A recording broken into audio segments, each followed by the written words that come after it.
Hello friend, এএমসিসিতে সকলকে স্বাগত।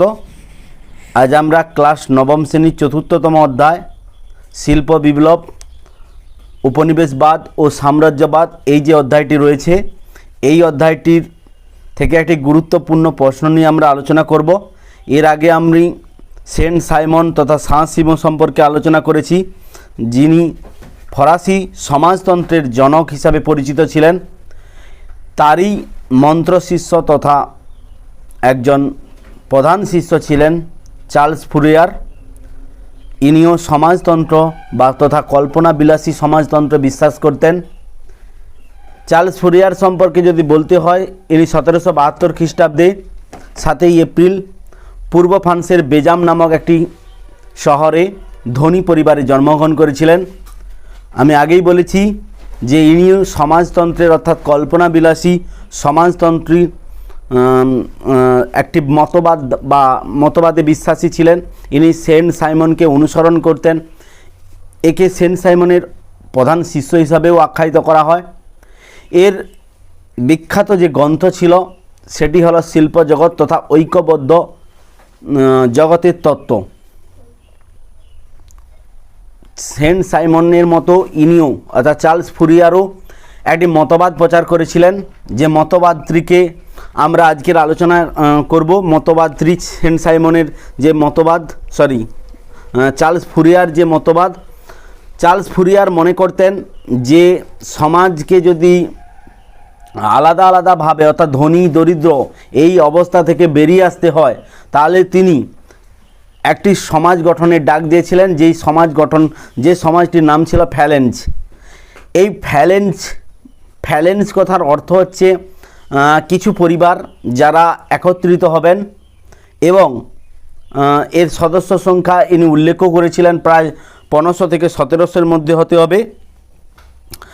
এরপর ইনি বলেছিলেন যে এই ফ্যালেঞ্জবাসীরা নিজেরা একটা এলাকা নিয়ে বসবাস করবে এবং সেখানে তারা পশুপালন করবে, খাদ্য উৎপাদন করবে এবং সেই খাদ্যই তারা নিজেদের মধ্যে বণ্টিত করবে।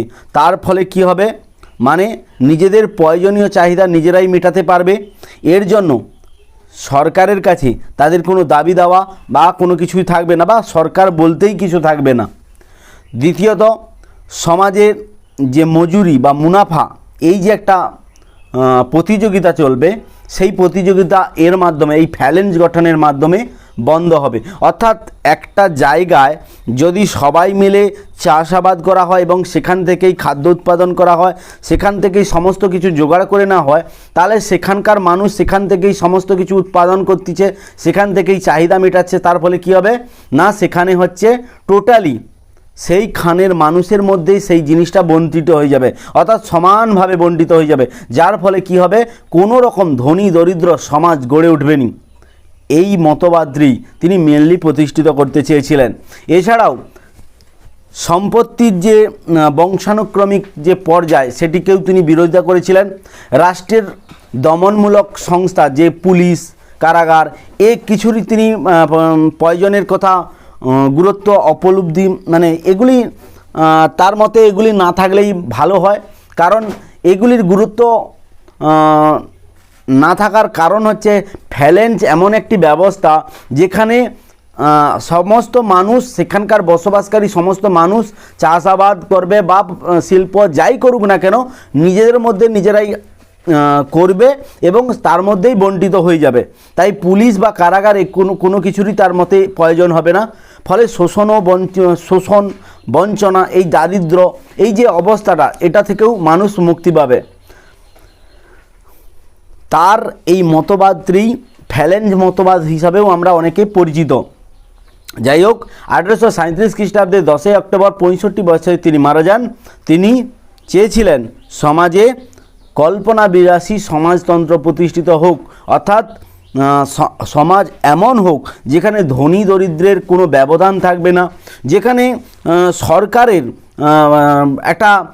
সরকার যে দমন পীড়নমূলক, মানে নিম্ন শ্রেণীর কৃষক বা অন্যান্য মানুষদের উপর যে দমন পীড়নমূলক কার্যকলাপ করে, সেটাও পর্যন্ত এই ব্যবস্থায় থাকবে না। তিনি এই ধরনের সমাজতন্ত্র প্রতিষ্ঠিত করার চেষ্টা করেছিলেন। তাই অনেকে তাকে কল্পনাবিলাসী সমাজতান্ত্রিক মানে মতবাদী হিসাবে পরিচিত দিয়েছিলেন চার্লস ফুরিয়ারকে। আশা করি চার্লস ফুরিয়ার সম্পর্কে তোমাদের সমস্ত ধারণা ক্লিয়ার হয়ে